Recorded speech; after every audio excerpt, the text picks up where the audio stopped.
लेकिन अभी मुख्य बात क्या है कि हमको अपनी याद की शक्ति बढ़ानी है। याद के लिए भी ज्ञान चाहिए, धारणा चाहिए, सेवा चाहिए, चारों ही विषय चाहिए। तो आज जो मेरा विषय है वो है याद की यात्रा की विशेषताएं।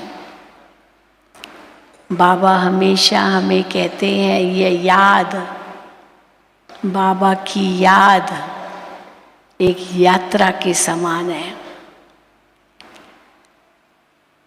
तो सबसे पहले बाबा याद को यात्रा क्यों कहते हैं, ये भी एक प्रश्न है ना। फिर रूहानी यात्रा, आज भी बाबा ने मुरली में कहा तुम्हारी है रूहानी यात्रा। दुनिया में तो जिस्मानी यात्राएं बहुत करते हैं। भारत में कितने तीर्थ स्थान हैं, सभी धर्मों के भी अपने अपने तीर्थ स्थान हैं जहाँ उनके अनुयायी जाते हैं। उनका बहुत बड़ा तीर्थ होता है उसमें भी। तो जिस्मानी तीर्थ स्थान तो बहुत है और जिस्मानी तीर्थ यात्री तो बहुत जिस्मानी यात्राएं करते हैं। आप सब ने भी बहुत तीर्थ यात्राएं की होगी। किसने बिल्कुल कोई तीर्थ पर नहीं गए, कोई तीर्थ यात्रा नहीं की, हाथ उठाओ। है कोई? कोई नहीं, कभी गए ही नहीं। अच्छा, गंगा किनारे भी नहीं गए? टुबकी नहीं लगाई गंगा में? जिसने गंगा में कभी टुबकी नहीं लगाई हाथ उठाओ। अच्छा, ऐसे भी है क्या? कोई भक्ति नहीं की, कोई मंदिर में नहीं गए? गए तो होंगे, बचपन में माता पिता तो लेके गए होंगे ज़रूर। तो वो तीर्थ भी बहुत किए, लेकिन बाबा कहते हैं बहुत भटके। टिप्पर भी घिसाई, ये बाल भी उड़ गए सब, टिप्पर घिसाई, और चप्पल भी सारे फट गए होंगे। कितने तीर्थ करते हैं, लेकिन क्या प्राप्ति हुई? क्योंकि भटकते ही रहे, ढूंढते ही रहे, पुकारते ही रहे। अब शिव बाबा खुद आकर के हम बच्चों को अपनी पहचान देकर हमें यही शिक्षा देते हैं, बच्चे अब मुझे याद करो। मन मना भव का मंत्र बाबा ने हमें दे दिया है। तो हर वक्त हमारा मन मना भव का मंत्र पक्का हो, ये याद की यात्रा सदा ही चलती रहे। उस दिन भी आपका क्लास चला श्वासों श्वास। तो हर वक्त ये यात्रा चलती रहे। वो तब होगा जब हम इस यात्रा को इतना महत्व देंगे। तो अगर हम भेंट करें उन यात्राओं में और इस याद की यात्रा में, क्या अंतर है और क्या समानता है? समानता भी बहुत है, ऐसे नहीं कि समानता नहीं है। तो सबसे पहले हम देखें कि पहली समानता है कि लक्ष्य निर्धारित होता है, कहाँ जाना है। अब आपको अमरनाथ जाना हो और आप दक्षिण का रास्ता ले तो अमरनाथ थोड़ी पहुँचेंगे। अमरनाथ जाना है तो उत्तर का ही रास्ता लेना पड़ेगा ना। अब तिरुपति बालाजी जाना है, आंध्र प्रदेश में है, और आप नॉर्थ का रास्ता लो तो कैसे पहुँचेंगे? तो इसीलिए लक्ष्य जब निर्धारित होता है तो फिर उसके लिए रास्ता भी तय किया जाता है, किस रास्ते से जाएंगे। और फिर अकेले तो कभी जाते नहीं रास यात्रा पर, हमेशा संगठन बनाते हैं, टोली कहते हैं उसको, हाँ, माना संगठन में जाते हैं, अकेले नहीं जाते हैं। क्या कहेंगे, चलो मैं यात्रा में जा रहा हूँ, आप भी चलो, आप भी चलो, आप भी चलो। तो संगठन में यात्रा करते हैं। फिर कुछ न कुछ साधना भी करते हैं, ऐसे नहीं कि बस ऐसे ही चलते हैं, अंदर की साधना भी बहुत करते हैं।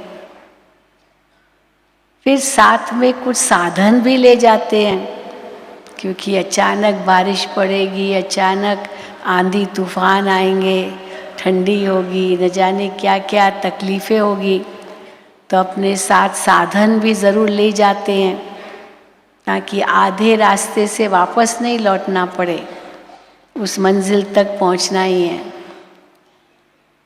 तो साधन भी साथ में होते हैं, भोजन वगैरह सब कुछ तो लेना पड़ता है साथ में, कहाँ मिले कहाँ ना मिले, कंबल, हाँ कुछ तो लेना पड़ता है, गरम कपड़े भी लेने पड़ते, ये सब साधन है।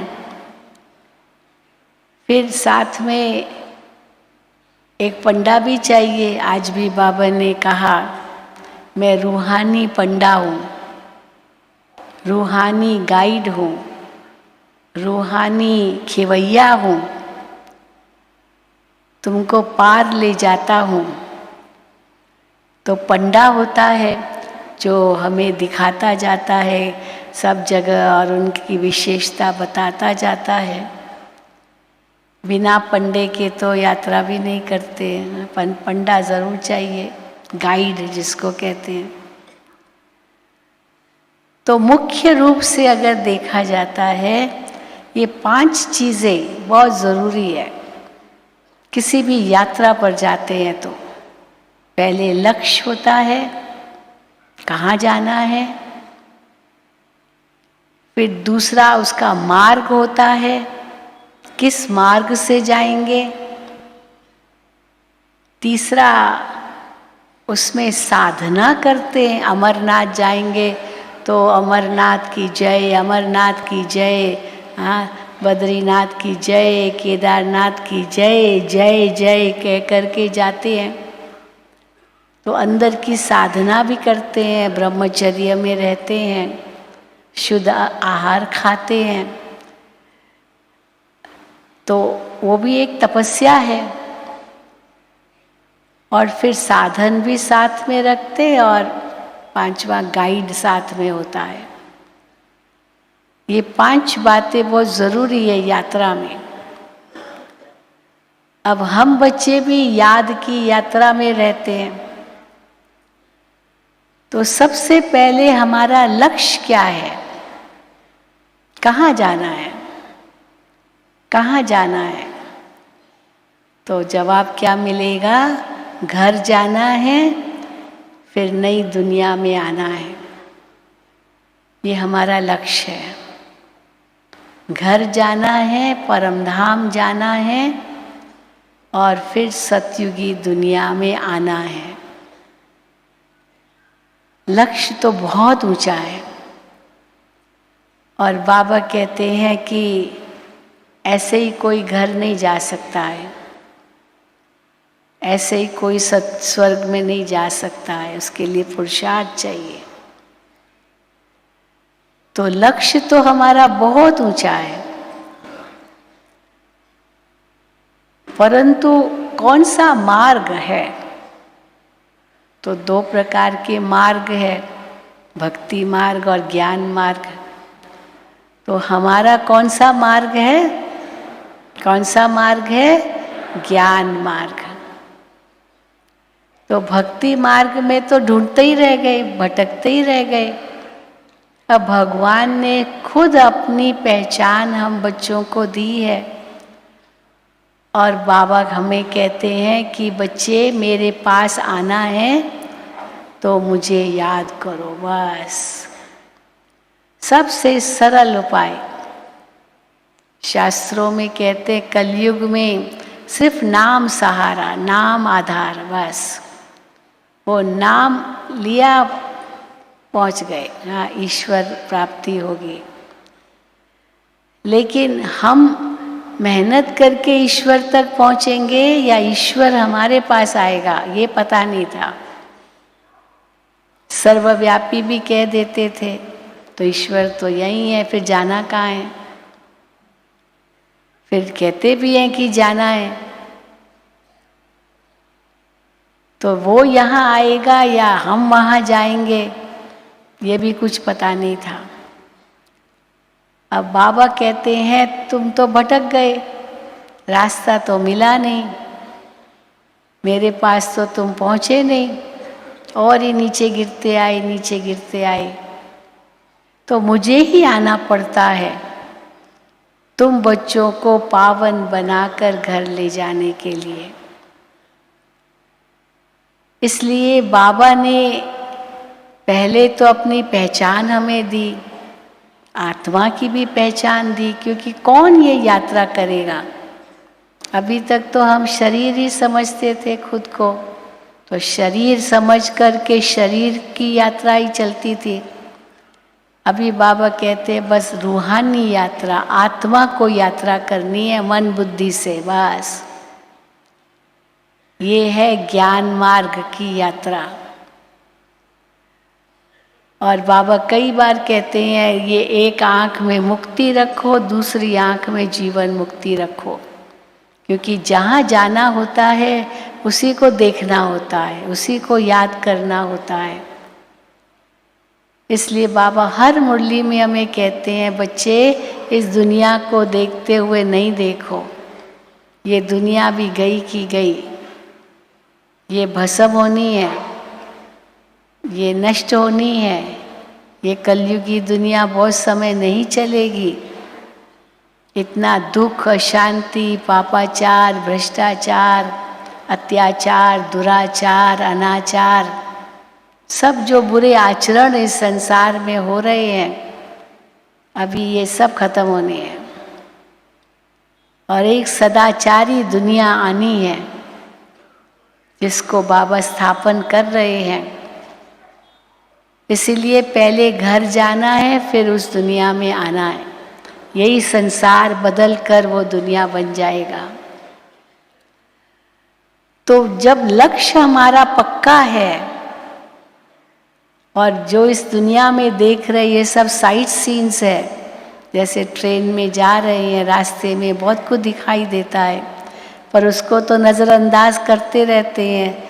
हाँ, इतना ध्यान तो जाता नहीं, चलो जा रहे हैं, वो हो गया, वो पीछे चला गया, हम आगे बढ़ गए। इसलिए उसमें मोह तो अटकता नहीं है, क्योंकि हम आगे ही जा रहे हैं। तो इसलिए इस दुनिया को देखते हुए नहीं देखो, क्योंकि हम यात्रा पर हैं। तो जब लक्ष्य हमारा पक्का है तो फिर उसके अनुसार मार्ग भी पक्का है। ये ज्ञान मार्ग है। इस यात्रा पर हम ज्ञान के आधार से जाते हैं, ज्ञान के आधार से चलते हैं, क्योंकि कोई आडंबर नहीं, कोई झांझ बजाना नहीं, कोई ढोल बजाने नहीं, कोई भजन कीर्तन पूजा पाठ, जप तप हवन तीर्थ, ये सब हवन जो भी करते हैं भक्ति में, वो कुछ नहीं। बस सिर्फ एक ही काम, मुझे याद करो। तो वो सब जो भक्ति मार्ग का आडंबर था वो सब जिस्मानी था। अब रूहानी में इन सब की कोई आवश्यकता नहीं है। ज्ञान मार्ग में ज्ञान ही मुख्य है, जिसके आधार से हम इस यात्रा पर चलते हैं। और यात्री कौन है? आत्मा। कौन से वाहन में जाते हैं? वहाँ तो ट्रेन से सफ़र करेंगे, जहाज से सफ़र करेंगे, हवाई जहाज से सफ़र करेंगे, कार गाड़ी से सफ़र करेंगे। मुझे याद है हम नेपाल गए थे, 1971-72 की बात होगी। तो उस समय कोई ब्रिज भी नहीं थी।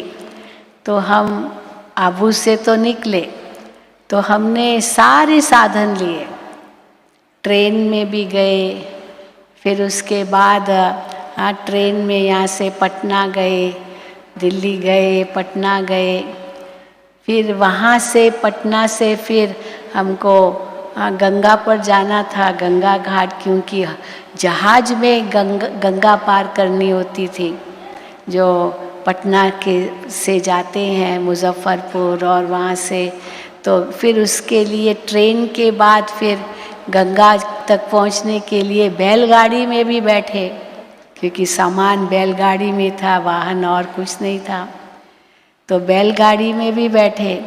फिर वहाँ से जहाज में गए, जो जहाज ने गंगा पार किया। फिर जब रक्सौल पहुँचे तो उसके बाद फिर कैसे वहाँ से बाई बस आए, इतने दिन लग गए काठमांडू पहुँचने में। हाँ, तो वो भी याद है, सारे वाहन लिए। अब यहाँ हमारा वाहन कौन सा है? बस, ट्रेन, टैक्सी, जहाज, ये कुछ नहीं है। कौन सा हमारा वाहन? हमारा वाहन कौन सा है? हाँ, मन और बुद्धि, बस। अब इसको वाहन कहो या इसको पंख कहो, हाँ, जो चाहो कहो, क्योंकि इनसे ही हमें पहुंचना है। मन बुद्धि ही काम करती है। तो मन तो सोचने का काम है, सोचने का काम करता है, और बुद्धि निर्णय करने का काम करती है। तो इसीलिए इस मार्ग पर चलने के लिए, जैसे रास्ते पर जाते हैं ना, तो माइलस्टोन्स आते हैं। माइलस्टोन्स है ना, पत्थर आते हैं, उस पर लिखा हुआ होता है, वही का ये दिल्ली जाना है तो कितना किलोमीटर है, कितना किलोमीटर तय हुआ, अभी बाकी कितना किलोमीटर और आगे है, तो वो माइलस्टोन्स कहे जाते हैं। पत्थर पर लिखा होता है कितनी दूरी और कितनी दूरी तय करके आए।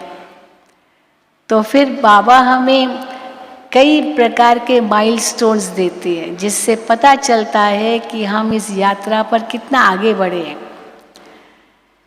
क्योंकि कई भाई बहनें यही कहते हैं, बस बाबा को याद करना है ना, कोई मंत्र मिल जाए, बस शिव बाबा शिव बाबा शिव बाबा शिव बाबा करते रहे, बस हो गया हमारी याद की यात्रा।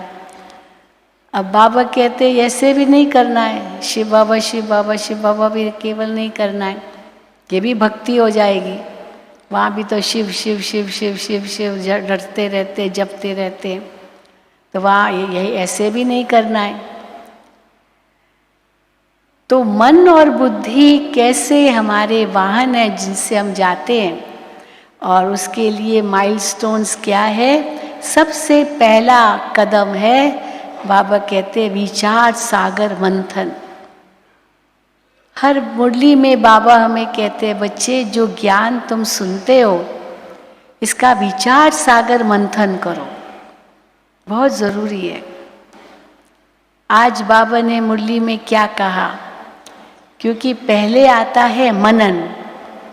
आज बाबा ने मुरली में क्या कहा वो हमें याद हो और हम उसका मनन करें। आज बाबा ने ये कहा, आज बाबा ने याद की यात्रा कही, आज बाबा ने ये कहा। पॉइंट्स रिपीट करते हैं ना, मुरली के बाद पॉइंट्स रिपीट करते हैं। तो अंदर ही अंदर पॉइंट्स को दोहराना, ये मनन करना है। ये मनन करना भी बहुत ज़रूरी है, क्योंकि मनन करने से क्या होता है, जो व्यर्थ संकल्प है ना वो खत्म हो जाते हैं, मन की सफाई होती है। जैसे दूध को रखना है तो बर्तन साफ चाहिए ना, गंदा बर्तन में थोड़ी दूध रखेंगे। तो बाबा की याद कौन से मन में ठहरेगी? कई कहते व्यर्थ संकल्प आते, क्योंकि मन की सफाई तो की नहीं है। अब सफाई नहीं की और दूध ऐसे ही रख दिया बर्तन में, तो वो तो खटाई होगी तो फट जाएगा, या मैला होगा तो दूध भी मैला हो जाएगा। इसलिए वो सफाई चाहिए। तो मन रूपी पात्र की वो सफाई चाहिए। 63 जन्मों की मैल चढ़ी हुई है इस मन पर। आज भी बाबा ने कहा ना, मन के हारे हार है, मन के जीते जीत। मन जीते जगत जीत मानते हैं, लेकिन वो क्या समझते हैं भक्ति में? मन जीतना माना मन को मारना, बस शून्य कर देना। तो मन शून्य हो जाएगा तो साफ हो जाएगा। शून्य से साफ नहीं होता है। कुछ सोच ही नहीं दिया मन को तो सफाई भी क्या होगी? वो सप्रेस हो गया। किचरा भरा हुआ है तो उसको दबा ही दिया, बस शून्य कर दिया। लेकिन मन की सफाई चाहिए, तभी बाबा की याद उसमें ठहरेगी। तो मन की सफाई कैसे होगी? मनन से होगी। फिर मनन के बाद फिर चिंतन है। एक एक जो भी बाबा पॉइंट देते हैं उस पॉइंट की गहराई में जाओ। अभी जैसे याद की यात्रा बाबा ने कहा, रूहानी यात्रा। तो रूहानी यात्रा कैसे है? मनन करो, चिंतन करो। तो चिंतन माना वो एक ही पॉइंट की गहराई में जाओ। बाबा कहते तुम परम धाम के निवासी हो, तो याद करो परम धाम कैसा होगा? अखंड ज्योति का महतत्व, बिल्कुल कोई ये सूरज चांद सितारों क्या कोई प्रकाश नहीं है। वो स्व प्रकाशित धाम, परम धाम। अब उसका चिंतन करो। मन रूपी नेत्र के सामने उस दृश्य को ले आओ, वो परम धाम का दृश्य। और उसमें कैसे मैं आत्मा परम धाम में एक बिंदु रूप में हूँ। चिंतन करो। तो मनन के बाद चिंतन, फिर चिंतन के बाद मंथन, फिर मंथन होता है। तो मंथन का मतलब क्या है? फिर उससे मक्खन निकलता है। मंथन किया दही को तो मक्खन निकलता है, उसका सार प्रकट हो जाता है। तो सारा वो जो आपने मनन चिंतन किया उसका सार आपको अनुभव होगा, और वो सार आपने अपने अंदर भरा तो शक्ति आएगी, ताकत आएगी, और मन की सफाई हो जाएगी। फिर अगर मन फिर कहीं चंचल हुआ तो बुद्धि उसको समझाएगी, हे मन तुमको कहाँ, तुमको अभी क्या करना है, उसको ध्यान दिलाएगी बुद्धि। तो इसीलिए मन बुद्धि दोनों साथ साथ चाहिए। मन चिंतन करे पर बुद्धि निर्णय करे कि क्या सोचना है क्या नहीं सोचना है, क्योंकि मन तो चंचल हो जाता है।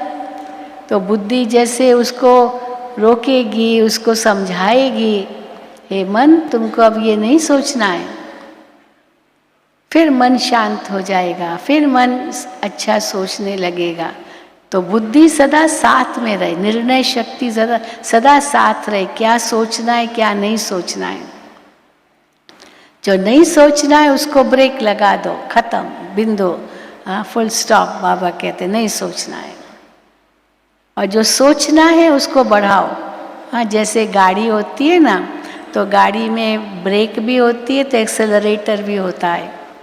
तो ब्रेक जो होती है वो गाड़ी को रोकने के लिए है, और एक्सेलरेटर जो है वो गाड़ी की स्पीड को बढ़ाने के लिए है। तो बुद्धि दोनों का काम करती है, ब्रेक भी लगाएगी मन के विचारों को नहीं सोचना है, और एक्सेलरेटर भी दबाएगी, माना यही सोचना है, यही सोचना है, और बातें नहीं सोचनी है। तो मंथन करके फिर उसमें से जो सार मिला उसका स्वरूप बनते हैं, जिसको बाबा मुरलियों में कहते पहले स्मृति है फिर समर्थी है। 18 जनवरी के दिन को बाबा स्मृति दिवस कहते हैं, फिर समर्थी दिवस भी कहते हैं। तो स्मृति आती है, हम इतने ऊंचे हैं, हम ब्रह्मा मुख वंशावली है, शिववंशी है, हम सच्चे ब्राह्मण हैं। और जैसे ये मनन किया, मंथन किया, अनुभव होता है कि हम आत्मा कितनी ऊंचे है। बाबा ने उस दिन का पूज्य भी है, पूर्वज भी है। तो सब हदें खत्म हो जाती है, एक बेहद में हम चले जाते हैं, क्योंकि पूज्य और पूर्वज वो हदों में थोड़ी होंगे। हदों में वो होंगे जो एक मेरा, ये तेरा, ये इसी में फंसे हुए हैं। अब जो पूज्य है, पूर्वज है, वो तो बेहद में है, उनके लिए तो सब समान है। तो इसीलिए विचार सागर मंथन करना ये इस यात्रा का पहला कदम है। और अगर विचार सागर मंथन नहीं होता है, इसका मतलब अभी तो यात्रा पक्की नहीं है, अभी कच्चे हैं। तो बाबा कई बार मुरलियों में हमें कहते हैं, क्यों नहीं मनन होता है, क्यों नहीं चिंतन होता है? दुनिया की बातें सुनाने में तो बहुत होशियार हो, पर ज्ञान की बातें सुनाना क्यों नहीं आती है? जरूर अंदर में उसका मनन चिंतन नहीं करते होंगे, इसीलिए सुना नहीं सकते। कोई तो सारा दिन बाबा की बातें सुनाते हैं, उनको और कुछ सुध-बुध नहीं है, और कोई के मुख से तो ज्ञान निकलता ही नहीं है। इतना ज्ञान अंदर भरा हुआ है तो देना भी तो चाहिए ना, बांटना भी चाहिए, क्योंकि जितना आप बांटेंगे उतना बढ़ेगा। ज्ञान, गुण, शक्तियाँ, बाबा कहते हैं जितना बांटेंगे उतनी बढ़ेगी, कम नहीं होगी। ये महादान है।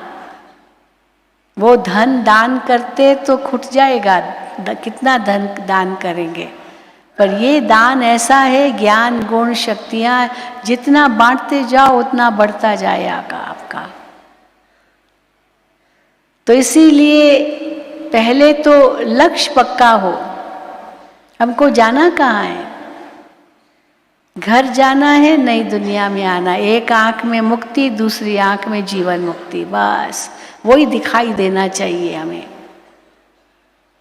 फिर उसके लिए मनन चिंतन करना जरूरी है। तो पहला कदम है मनन चिंतन और मंथन करना, मन को शुद्ध करने के लिए। फिर उसके साथ फिर हमारे साधन कौन से हैं? बाबा की मुरली हमारा साधन है, लिटरेचर, किताबें, अव्यक्त मुरलियाँ, ये सब हमारा साधन है। जब भी कहीं जाओ, कभी भी इनके बिना नहीं जाना। मुरलियाँ ज़रूर साथ में होनी चाहिए, अव्यक्त की मुरलियों की किताब भी साथ में होनी चाहिए, और भी लिटरेचर साथ में होना चाहिए।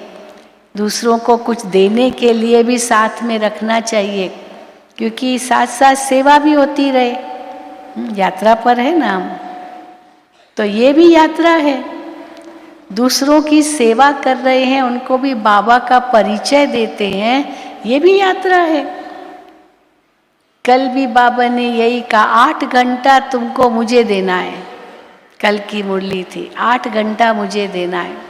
8 घंटा आप वो गवर्नमेंट की सर्विस करते हो, लौकिक जो कुछ है 8 घंटा करते हो, 8 घंटा नींद करते हो, बाकी 8 घंटा मुझे दो। अब उस 8 घंटे में सब कुछ आ जाता है, ज्ञान, योग, धारणा, सेवा, चारों विषय आ जाते हैं 8 घंटे में। तो इसीलिए जब हम आगे बढ़ते हैं तो ये हमको बीच में साधन चाहिए, क्योंकि माया आकर्षित करती है।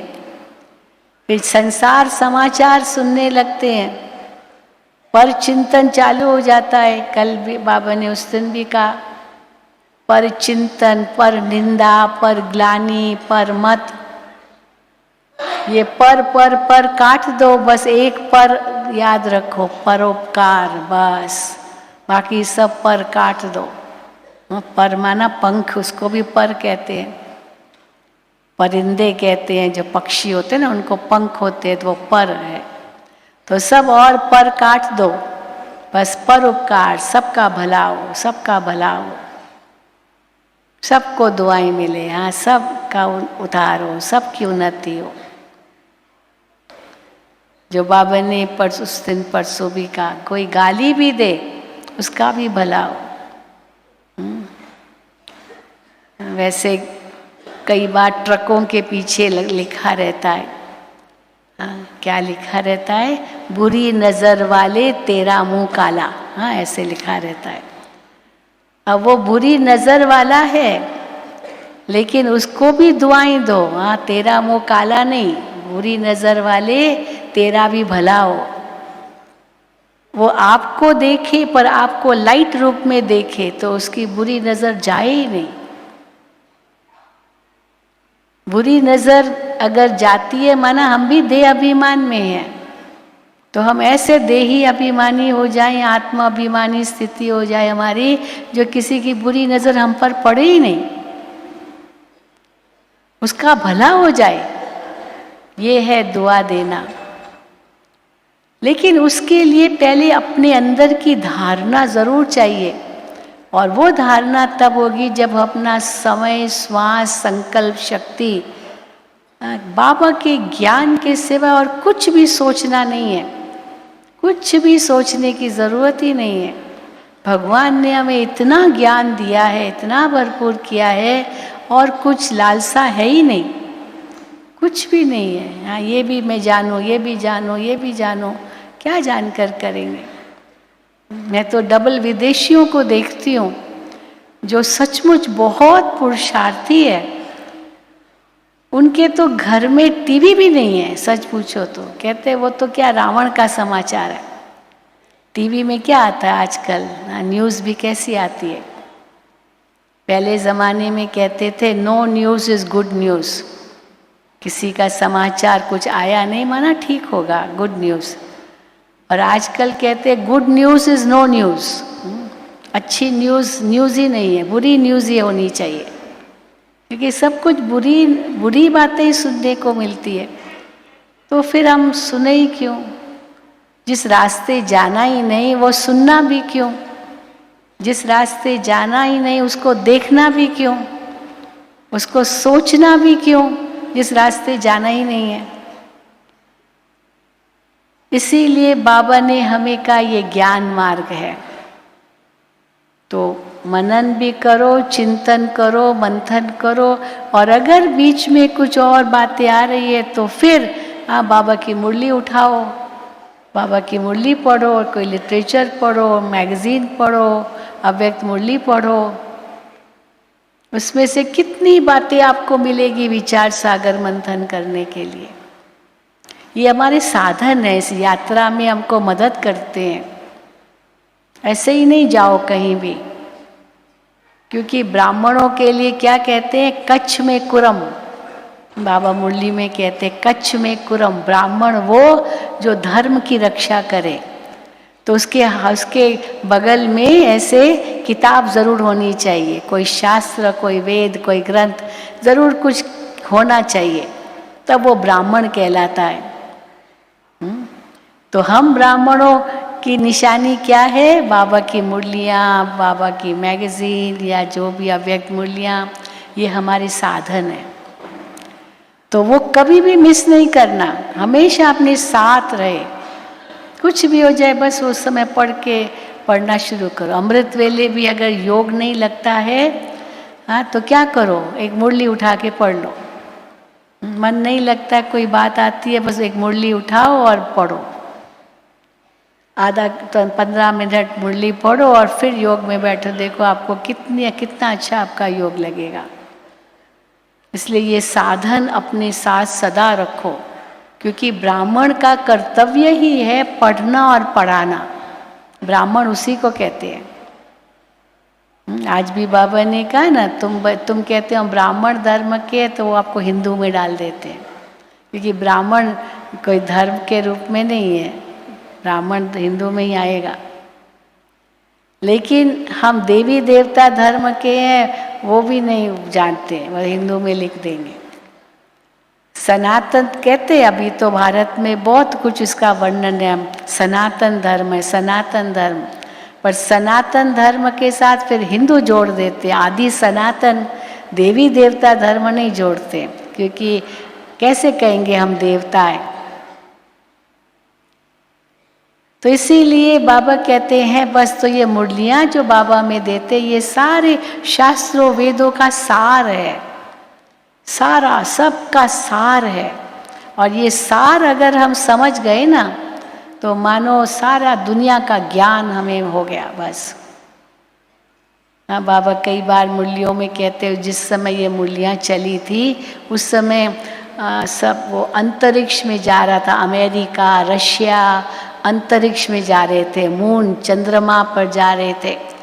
और बाबा ने उसी समय मुरली में कहा था कि ये सब भले इतना खर्चा कर रहे हैं लेकिन वहाँ कुछ भी नहीं है, वहाँ कोई जीवन नहीं है। कितने करोड़ों करोड़ों रुपए या डॉलर्स खर्च करते होंगे ऊपर जाने लिए, फिर इतना तेल चाहिए, फिर वापस आए या जो कुछ भी। हाँ, waste of time, waste of money, इस बाबा ने सीधा कह दिया, मुरलियों में आता है। और सचमुच ऐसे ही हुआ, इतना सब खर्चा किया, फिर वापस आए, फिर कहा भाई वहाँ पहुँचना तो मुश्किल है, इतना बेहद है सब भगवान की रचना, कहाँ तक पहुँचेंगे, कोई अंत नहीं पा सकेंगे। और बाबा ने तो हमें क्या अंत दे दिया, 1 सेकंड में परम धाम पहुँच जाओ। रॉकेट है आत्मा, मन बुद्धि, रॉकेट से पहुँच जाओ परम धाम, 5 तत्वों से पार। कोई पेट्रोल की ज़रूरत नहीं है, कोई रॉकेट की ज़रूरत नहीं, आत्मा ही रॉकेट बन जाती है ना। तो जब ये हम बुद्धि में समझते हैं तो हम और आगे बढ़ते हैं। फिर साधना भी ज़रूरी चाहिए। साधना कौन सी है? साधना है अंतर की साधना, जो बाबा हमें धारणाएं बताते हैं। ये बहुत ज़रूरी अगर इस यात्रा पर सफल होना है तो। अगर देह अभिमान में है तो यात्रा कहाँ है? ये रूहानी यात्रा तो देही अभिमानी होकर ही की जाती है। और ब्रह्मचर्य, बाबा कहते केवल ब्रह्मचर्य नहीं, स्वप्न दोष भी ना आए, स्वप्न में भी इतनी पवित्रता हो, उसको कहेंगे संपूर्ण पवित्रता। अगर स्वप्न दोष भी आता है ये भी अपवित्रता है। इतने हद तक बाबा हमें पवित्रता की परिभाषा देते हैं। पर वो तब होगा जब देही अभिमानी रहने का अभ्यास हमारा पक्का होगा, 3 बिंदु लगाने का अभ्यास पक्का होगा। और फिर जो 5वीं बात है वो साथी सदा साथ है। हमारा पंडा हमारे साथ है, हम भटक नहीं गए हैं, वो गाइड हमारे साथ है। ऐसे नहीं कि हम जाकर भगवान से मिलेंगे, भगवान तो खुद आया हुआ है सृष्टि पर। भगवान हमारा गाइड बनकर हमको साथ ले जा रहा है, वही सच्चा साथी है, हम अकेले नहीं हैं। तो जब ये बुद्धि में आता है हम अकेले नहीं हैं तो कोई प्रकार का डर नहीं है। हम अजर अमर अविनाशी आत्मा है तो क्या डर है। और भगवान जो सदा अजर अमर अविनाशी वो मेरे साथ है तो क्या डर है। कई लोगों को डर भी बहुत लगता है ना, जाते ना, रास्ता कैसा है, उबड़ खाबड़ न है क्या होगा। लेकिन भगवान हमारा साथी हमें तो पंखों पर ले जा रहा है। और जिसका साथी है भगवान, उसको क्या रोकेगा आंधी और तूफान। तो माया रूपी तूफान आएगी, तूफान आएगा ना माया का, लेकिन कौन मेरा साथी है। अगर कोई भी ऐसे डर आए, कौन है मेरा साथी। लौकिक में भी हम देखते हैं ना, बच्चा अगर बाप के साथ है तो बच्चा बाप को कहता है पिताजी मुझे डर लगता है, डर लगता है। तो पिता कहेगा क्यों डरते हो बेटा, मैं साथ हूं ना, मैं साथ हूं तुम्हारे, कुछ नहीं होगा, मैं साथ हूं। तो बच्चे को आदत मिलती है पिता मेरे साथ है, तो फिर डरेगा नहीं। तो इसलिए ये कभी मत भूलो बाबा मेरे साथ है, वो साथी मेरे साथ है। और जैसे कहा बाबा दौड़ा हुआ आएगा आपको मदद करने लिए। केवल वो समय पर याद चाहिए। अगर समय पर वो याद नहीं होगी तो फिर बाबा की मदद भी कैसे मिलेगी। और आत्माओं को बैठ के याद करेंगे तो मदद कैसे मिलेगी। इसीलिए केवल एक अव्यभिचारी याद हो तो बाबा की भी मदद मिले। महाभारत में दिखाते हैं ना कि पांडवों को क्यों नहीं मदद मिली। इतनी मानो जुआ खेला, ये किया वो किया, न जाने क्या क्या किया कौरवों के साथ। अगर एक भगवान को, श्री कृष्ण को यहाँ वहाँ बुला लेते थे तो सब जीत जाते थे, पांडवों कौरवों की हार हो जाती थी। लेकिन पांडवों ने भगवान को याद ही नहीं किया, पर द्रौपदी ने याद जरूर किया। जब उसकी भरी सभा में लाज लुटाई जा रही थी, उसने तुरंत भगवान को याद किया, और जैसे याद किया भगवान ने उसको मदद की। बहुत कहानियां हैं। अब बताते हैं ना कि भाई पूछा गया कि क्यों नहीं वो पांडवों को मदद किया। जब उनको कहा गया कि ये चौपड़ खेलो, ये जुआ खेलो, तो क्यों नहीं उस समय श्री कृष्ण को बुलाया। कौरवों ने तो बुला लिया, शकुनी को बुला लिया, क्योंकि उनको भी नहीं आता था। पर शकुनी होशियार था, चालाक था, तो उनको पता था शकुनी को बीच में लाएंगे हम जीत जाएंगे। तो पांडवों ने क्यों नहीं कृष्ण को बुलाया। उस समय सब भूल गए भगवान को, पर जिसने याद किया उसको मदद मिली। और उन्होंने याद नहीं किया तो भटके। फिर जहाँ इतना उनको वनवास मिला, वो उनको जाना पड़ा, अज्ञातवास हुआ, न जाने क्या क्या हुआ, सब कुछ लुटाया। तो इसीलिए बाबा कहते हैं कि मुझे भूलो मत, कुछ भी हो जाए, बाबा हाँ मेरे साथ है, बाबा आ जाओ बाबा। तो ये याद की यात्रा आपकी कायम रहेगी, जो श्वासोश्वास का उस दिन। तो ये 5 जो बातें हैं यात्रा में, ये बहुत ज़रूरी है। अब यात्रा पर जा रहे हैं तो पहला कदम है, पहला माइलस्टोन आता है जो किलोमीटर पत्थर उसको कहते हैं, वो तो विचार सागर मंथन है। अब मन को शुद्ध कर दिया, अब शुद्ध कर दिया तो फिर दूसरा पड़ाव कौन सा है, जो बाबा कहते हैं रूह रिहान। अंदर ही अंदर बाबा से बातें करो, खूब बातें करो। बाबा देखो मुरलियों में हमें सिखाते कैसे मेरे से बातें करो। ब्रह्मा बाबा कैसे शिव बाबा से बातें करता है। शिव बाबा से बातें करते हैं ना, जो बातें करता है हाथ उठाओ। हाँ सभी करते हैं कि कोई नहीं भी करते हैं। हाँ कोई नहीं भी करते होंगे। कैसे बातें करें, क्या करें बाबा से बातें, अब करके तो देखो। मनुष्यों से तो कितनी बातें करते हो, भले वो सामने नहीं भी है तो भी अंदर ही अंदर जैसे उनसे बातें करते हो। भगवान से भी बातें करनी होती है। एक बार हमने किसी से पूछा, आप भगवान से बातें करते हो? कहता नहीं। मैंने कहा सच बताओ, भगवान से बातें नहीं करते हो? कहता नहीं। मैंने कहा देखो, जब आपको दुख होता है आप ये कहते हो हे भगवान सुख दो, शांति दो, शक्ति दो, ऐसे कहते हो, मांगते हो? कहता हाँ वो तो मांगता हूँ। तो ये भी क्या हुआ, भगवान से बातें करना हुआ ना। चलो कुछ मांगते भी हो।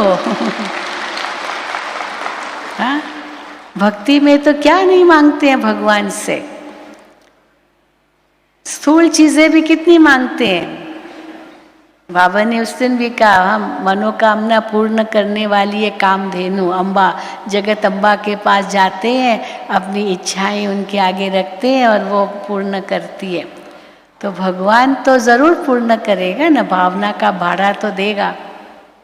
तो ये भी तो बातें करना है ना भगवान से। ये दो वो दो, या जो भी दो, पुत्र दो, धन दो, मकान दो, जमीन दो, नौकरी दो, ये दो वो दो, न जाने कितनी बातें की होगी भगवान से। हे भगवान ये दिलाओ। पर ज्ञान मार्ग में बाबा कहते ये बातें नहीं करो, ये दो दो दो नहीं। यहाँ तो ब्राह्मण बने या देवता बनने वाले तो लो लो लो। हाँ दो दो नहीं, क्योंकि दो दो वही करेगा, हाँ, जो कंजूस है। हम तो दाता के बच्चे हैं ना, हम मांगेंगे थोड़ी भगवान से कुछ भी। बाबा कहते कुछ भी मांगो नहीं, मैं तो अपने आप देता हूँ। तो इसीलिए ये दो वो दो, ये चीज़ ये दो हम कभी नहीं मांगे। उसकी बजाय जो है बाबा को दिल से धन्यवाद करो। ये भी बाबा से बातें करना, बाबा धन्यवाद, आपने हमें जो कुछ दिया है ये बाबा धन्यवाद। क्योंकि ये भी बाबा का ही दिया हुआ है ना। वैसे ही भक्ति में कहते हैं ये तन मन धन सब तेरा, तेरा तुझको अर्पण क्या लागे मेरा। तो वो भी तो दिया हुआ उनका ही है, तो वो धन्यवाद करो ना, मांगना थोड़ी होता है। पर भगवान से बातें तो करते ना, दो दो, ये भी तो कहते हैं। चलो कोई वस्तु न मांगे तो गुण तो मांगते ही हैं, ये भगवान शक्ति दो, शांति दो, हाँ, प्यार दो, खुशी दो, ये दो। अब बाबा कहते हैं ये भी गुण मांगने नहीं है, ये तो आपका अधिकार है। शिव बाबा आप शांति के सागर हो, मैं आत्मा आपकी संतान शांत स्वरूप हूँ। महसूस करो वो शांति की किरणें आपके पास आ गई। यही तो सीखते हैं ना हम। योग क्या है? बाबा को सामने लाओ, बाबा से किरणें ले रहे हैं, सूरज की किरणें ले रहे हैं। सागर के किनारे जाते, सागर से ठंडी ठंडी हवा मिलती है, बस उनके पास बैठ जाओ, बस तो सब सहज हो जाएगा।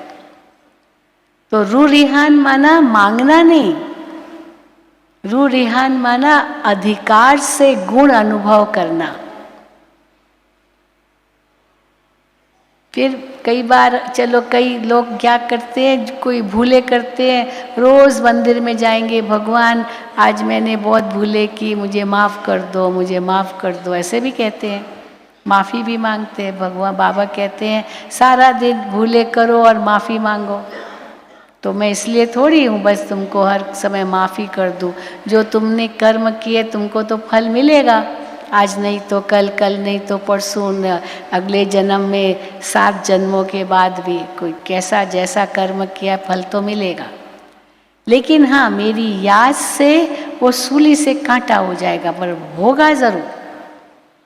इसलिए खाली माफ़ी नहीं मांगो, लेकिन प्रतिज्ञा करो बाबा को, बाबा ये फिर नहीं करूँगा, फिर नहीं करूँगी।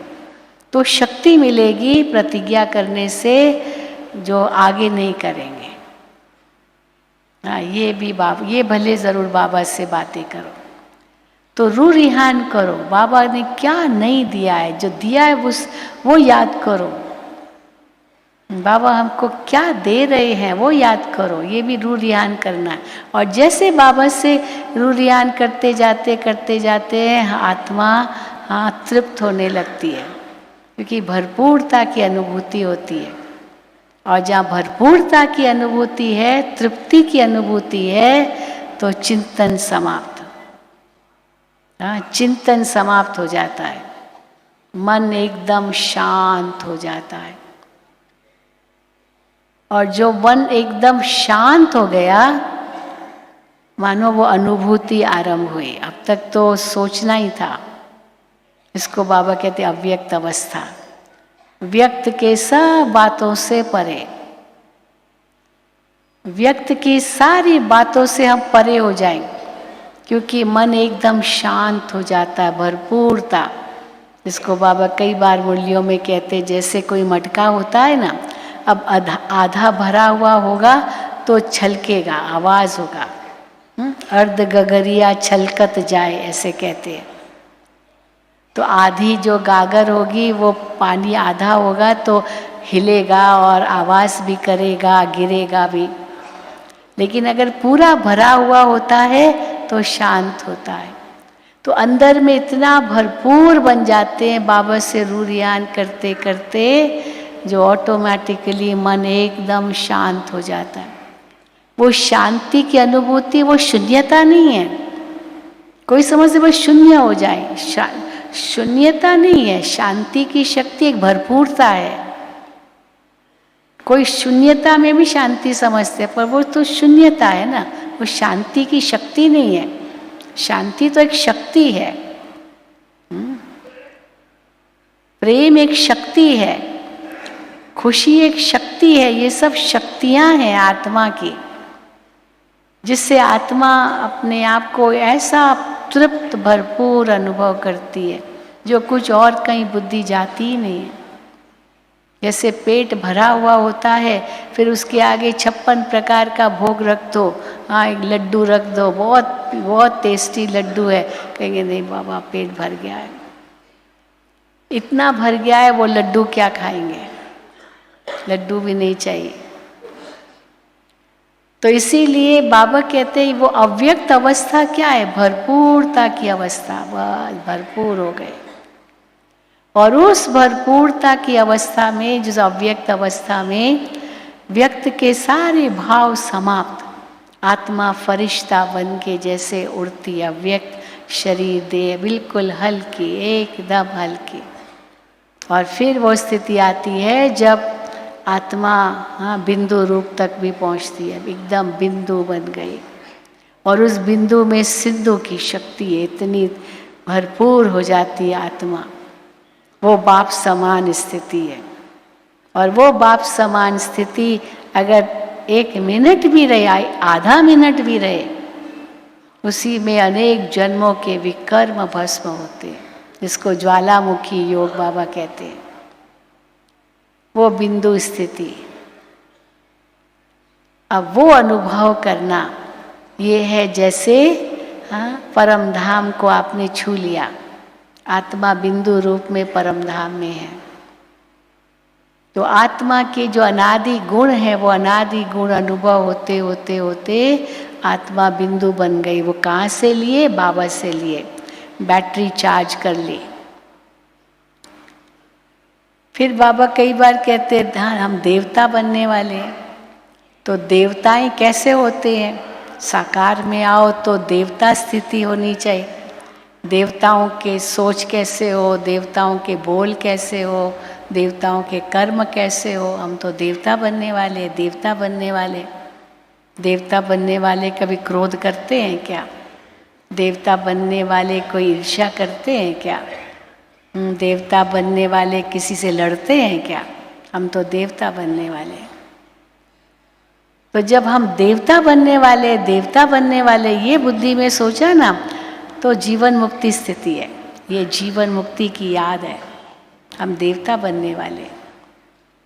दुनिया में कईयों के नाम तो बहुत अच्छे, देवी देवताओं के नाम रखते हैं, लेकिन कभी उनके संकल्प में नहीं आता होगा कि मेरा नाम इतना अच्छा है तो मुझे ऐसा बनना भी है, कभी नहीं। पर हमें तो बनना है ना, लक्ष्य हमारा यही है, देवता बनना है। घर जाना है, सतयुग में आना है, घर जाना है, सतयुग में आना है। फिर केवल देवता बनना नहीं, बाबा कहते लक्ष्मी नारायण बनना है, माता पिता की गद्दी लेनी है। अब ये और ऊंची बात, मम्मा बाबा ने जो किया वही हमको करना है।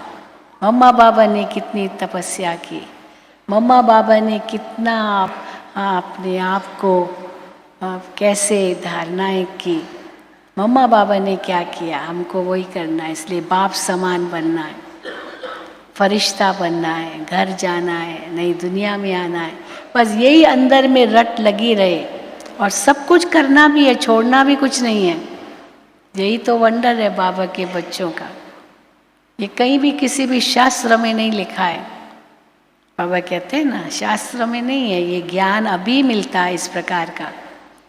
ये फिर प्रायलोप हो जाएगा, फिर द्वापर युग में कुछ आटे में नमक जितना शास्त्रों में आएगा। लेकिन ये ज्ञान जो भगवान हमें देते हैं, ये इस रूप में तो नहीं आएगा। ये केवल प्रारब्ध मिली और भूल गए। तो इसीलिए अभी हम उसी स्थिति का अनुभव फिर से करेंगे, ठीक है?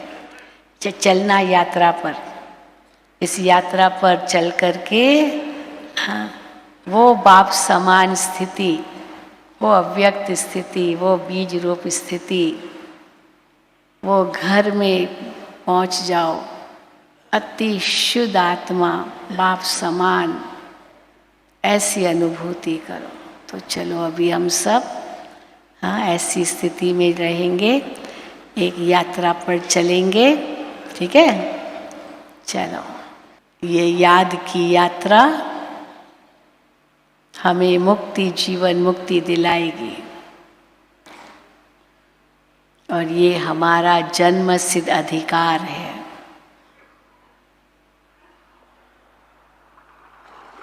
हम सब अधिकारी आत्माएं हैं।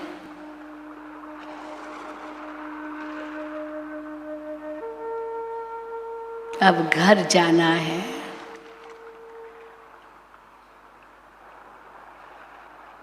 छोटी छोटी बातें, हद की बातें, मनमुटाव की बातें, कलयुगी संसार की बातें, ये सब खत्म। ये कुछ भी नहीं है, ये है ही नहीं। ये तो सब साइट सीन्स है जिससे हमें पार करना है, पार करके आगे बढ़ना है। ज्ञान मार्ग पर चलकर मंजिल तक पहुंचना है और बाबा को सदा साथी बनाना है। साथी सदा साथ है।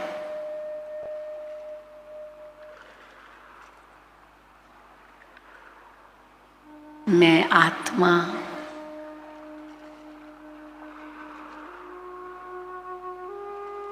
रूहानी यात्री हूँ।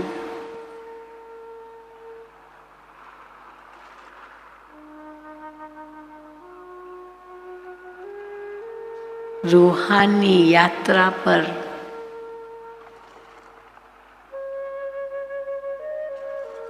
ज्ञान मार्ग पर चल रही हूँ।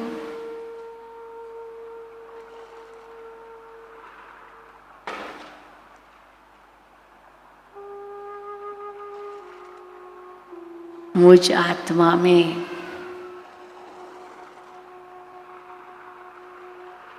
ईश्वरीय ज्ञान है।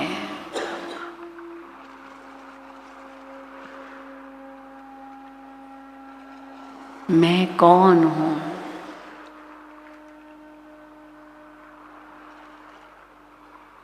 मेरा कौन है?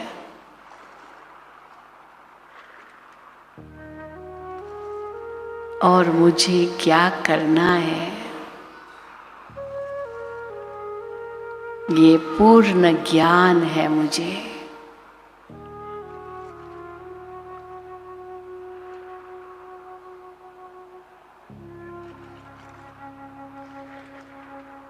मैं ज्ञान स्वरूप आत्मा हूँ।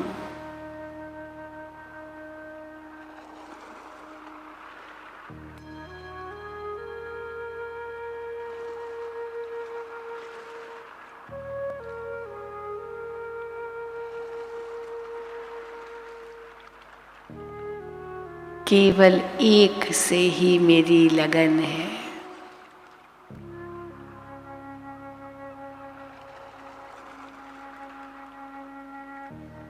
मेरा तो केवल एक शिव बाबा, दूसरा ना कोई।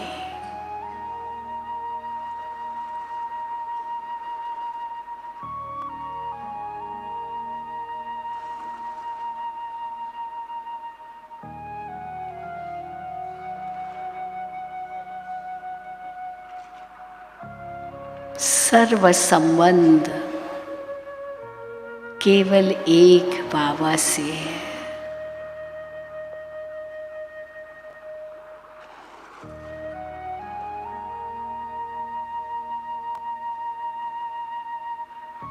मात पिता, बंधु सखा, स्वामी सतगुरु सब एक है। वो बिंदु में सिंधु है।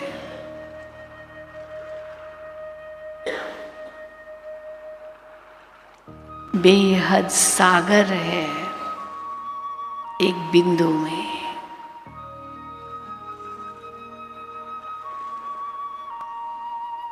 अनंत गुण है उनमें।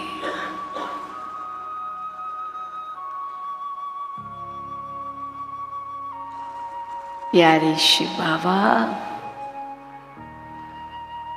आप कितने मीठे हो।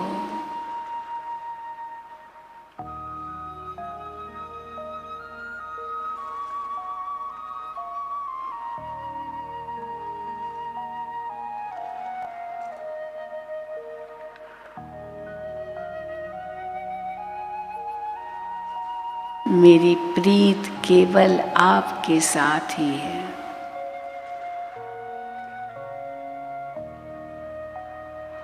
आप ही मेरे सर्वस्व हो।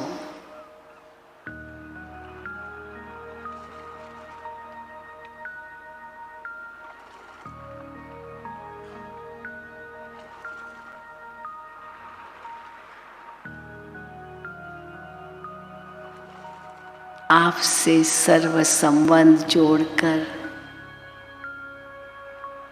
मैं आत्मा अति प्रसन्न हूँ।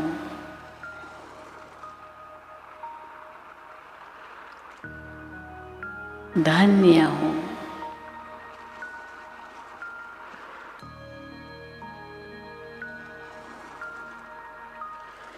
आपका हाथ और साथ कभी नहीं छूटेगा बाबा।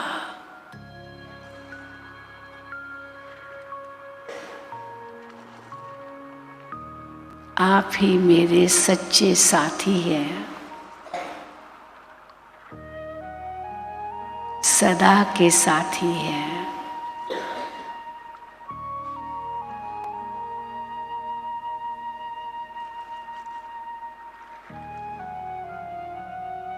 आप ही हमें इस कलयुगी भव सागर से पार ले जा रहे हैं।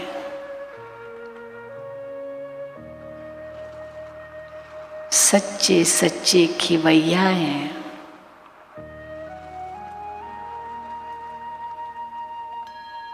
जीवन नैया पार ले जा रहे हैं।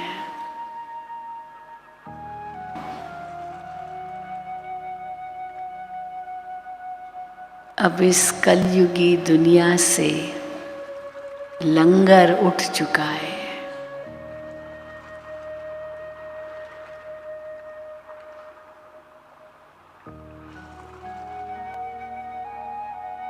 बस आपका हाथ और साथ, यही मेरा आधार है।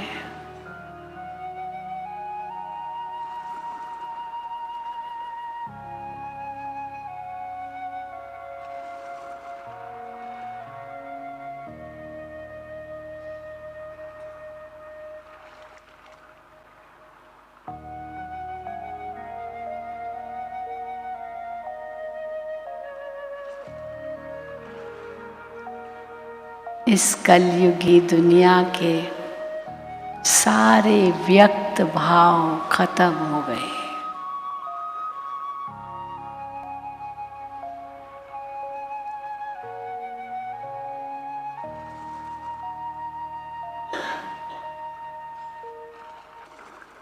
अव्यक्त फरिश्ता स्थिति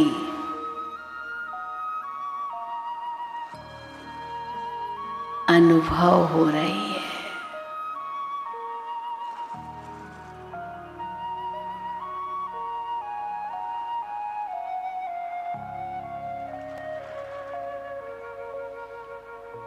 एकदम हल्के,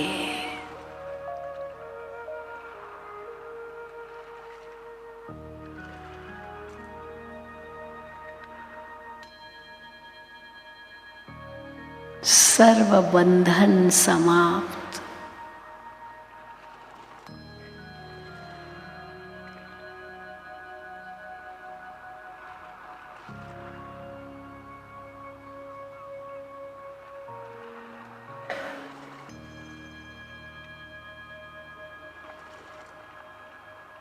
मैं आत्मा सर्व बंधनों से मुक्त, अति न्यारी और प्यारी हूँ।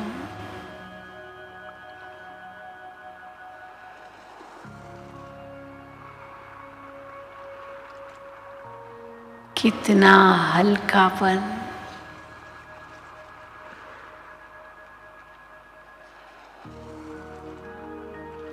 मैं डबल लाइट आत्मा हूँ।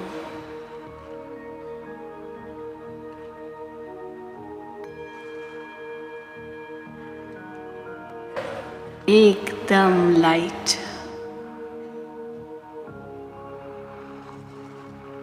दिव्य ज्योति, अति हल्की।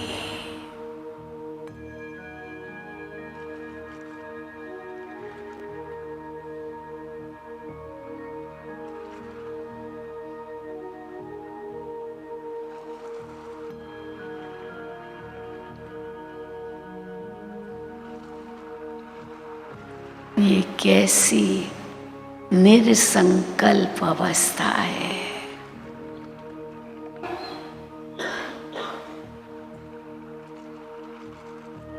कितना आनंद है।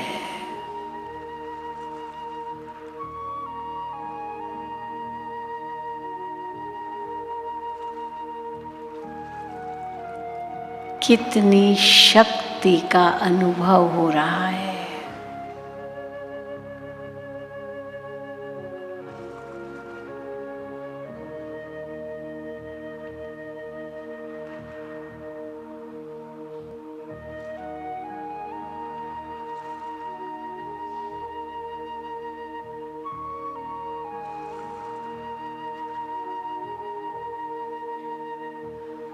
मैं मास्टर सर्वशक्तिमान हूँ।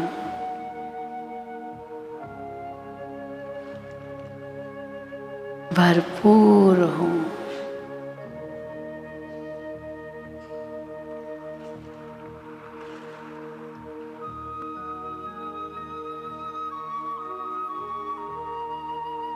संतुष्ट हूँ।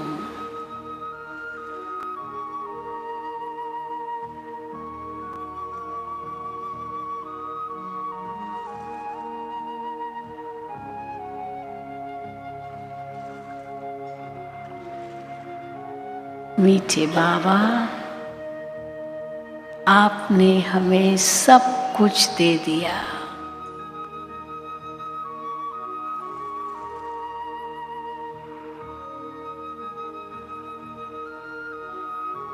सर्व खजानों से भरपूर कर दिया।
शिव बाबा के गुणों में, उनकी लगन में मगन हो जाओ। शांति की बिंदु शांति के सिंधु में समा जाए।